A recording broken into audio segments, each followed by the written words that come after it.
বিসমিল্লাহির রহমানির রহিম। আসসালামু আলাইকুম। আরও একটা নতুন ভিডিওতে আপনাদের স্বাগত। আজকে রান্না করছি শুটকি ভাজি, তেলাপিয়া মাছ দিয়ে শুটকি ভাজি। দুই রকমের ভাজি করা হচ্ছে, একটা হচ্ছে চেপা শুটকি দিয়ে আর মাছ দিয়ে শুটকি ভাজি, আরেকটা হচ্ছে শুধু শুটকি ভাজি। শুধু শুটকি ভাজিটা আগেই করা হয়ে গেছে, আর এখন ভাজা হচ্ছে চেপা শুটকি আর মাছ দিয়ে শুটকি ভাজি। এখানে তেলাপিয়া মাছ লবণ হলুদ দিয়ে তেলে ভেজে নিয়ে কাটা বেছে নেওয়া হয়েছে। আর শুটকি ভাজি করার জন্য চুলায় প্যান বসিয়ে রসুন পেঁয়াজ বেশি করে দিয়ে তেলে ভেজে নেওয়া হচ্ছে। তারপরে আস্তে আস্তে বাকি উপকরণগুলো দিয়ে নেবে। এই যে শুটকি, এই শুটকিগুলো ব্লেন্ড করা হবে, সাথে মরিচ, আস্ত মরিচ সহ শুটকি ব্লেন্ড করা হবে। মাছ দিয়ে করবে তো এই যে ব্লেন্ড করা হয়ে গেছে শুটকি আর মরিচ। আর এখানে রসুন পেঁয়াজ তেলে ভাজা হচ্ছে, আর একটু ভাজা হলেই তারপরে শুটকি ব্লেন্ড করা শুটকিটা দিয়ে দেওয়া হবে। এই যে দেখুন একটু লাল হয়ে আসছে, হালকা বাদামি কালার হয়ে আসছে।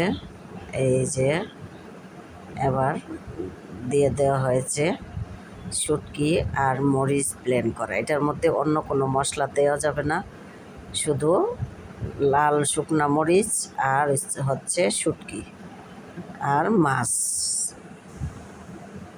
এটা এভাবেই ভাজি করা হবে। এবার এটাকে নেড়ে চেড়ে ভাজি করা হবে, একদম ভেজে নেওয়া হবে।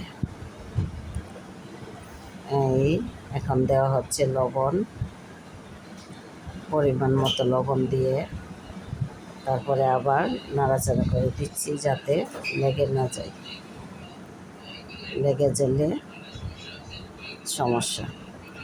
এই যে দেখুন ভাজা হয়ে গেছে প্রায়। এখন দিয়ে দেওয়া হবে মাছটা, কাটা বেছে যে তেলাপিয়া মাছটা রাখা হয়েছিল এই মাছটা দিয়ে দিচ্ছি, দিয়ে তারপরে আর একটু ভেজে নেওয়া হবে। এই ভাজিটা করা হচ্ছে আমার ছোটো বোনের জন্য, ইটালি পাঠানো হবে। ছোটো বোন ইটালি চলে গেছে, আমরা অনেক মিস করি ওকে, সবাই মিস করি, অনেক মিস করি রিনিশা, রায়ান, ছোটো বোন, ছোটো বোনের হাজবেন্ডকে। এই ভাজা হয়ে গেছে প্রায়, আর খুব বেশি সময় লাগবে না। আর একটু ভাজা হয়ে গেলেই তারপরে চুলা বন্ধ করে দেওয়া হবে। হালকা আছে এটা ভাজা হচ্ছে যাতে লেগে না যায়। যে এটা দেখতে একটু সাদা সাদা, কিন্তু খেতে অনেক মজা। খুব বেশি কিছু লাগে না, সামান্য মরিচ, শুটকি, রসুন পেঁয়াজ আর তেল হলেই চলে, লবণ সাথে।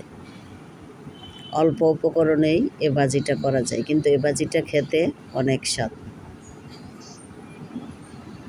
এই যে দেখুন লাল হয়ে গেছে।